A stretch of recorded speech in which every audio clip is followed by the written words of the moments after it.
ఈటల రాజేంద్ర గారు పిలుస్తాండ్రు. ఏం పిలుస్తావు? ఏం పిలిచినా ఏముంటుంది? మా బతుకు చాలా ట్రాన్స్పరెంట్గా మేము ఎథిక్స్ కోసం బతికిన వాళ్ళం, ప్రజల కోసం బతికిన వాళ్ళం. కంత మీద తుపాకీ పెట్టినా కూడా గదే మాట మాట్లాడలేదు తప్ప ఇంకోటి మాట మాట్లాడటం కాదు. ఇవాళ పిచ్చి కూతలు, కారు కూతలు, ఇలా కుక్కలు లెక్క ఎగబడ్డే మాటలు చూస్తూ ఉంటే బాధ అనిపిస్తూ ఉంది.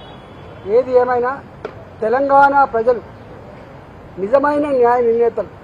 ఎవడు తప్పు చేసిండో, ఎవడు ఒప్పు చేసిండో వాళ్ళు నిర్ణయిస్తారు తప్ప ఇవాళ కొద్దిమంది బట్ట కాల్చి మీరు చేసినంత మాత్రం ఇది అయ్యే ప్రసక్తి లేదు.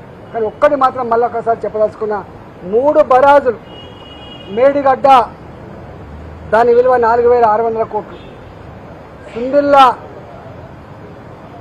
అదేవిధంగా అన్నారం ఒకదానికేమో 2,700 కోట్లు, ఒకదానికేమో 2011 కోట్లు.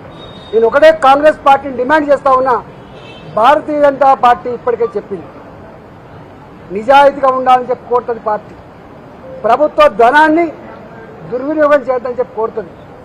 చట్టాన్ని లోబడి ఉండాలని చెప్పి కోరుతుంది. నీకు ఇచ్చిన కర్తవ్యాన్ని ఒక ప్రజలకు బాధ్యతతో పనిచేయమని చెప్పి కోరుతుంది. ఇవాళ మేము కోరుతా ఉన్నాం. అంతకుముందు అనేక కమిషన్లు వేసిండ్రు, ఎందుకు రిపోర్ట్లు బయట పెడతలేరు, ఎందుకు చర్యలు చేపడతలేరు? నేను ఇక్కడ కూడా కోరుతున్నా, ఇప్పటికే సంవత్సరం గడిచిపోయింది. త్వరగా ఈ రిపోర్ట్ను బయట పెట్టండి. త్వరగా నిజంగా ఎవరు బాధ్యులవుతారో వాళ్ళ మీద చర్యలు తీసుకోవాలి తప్ప మీరు తాత్సారం చేసి బట్ట కాల్చి మీదేసి వాటిగా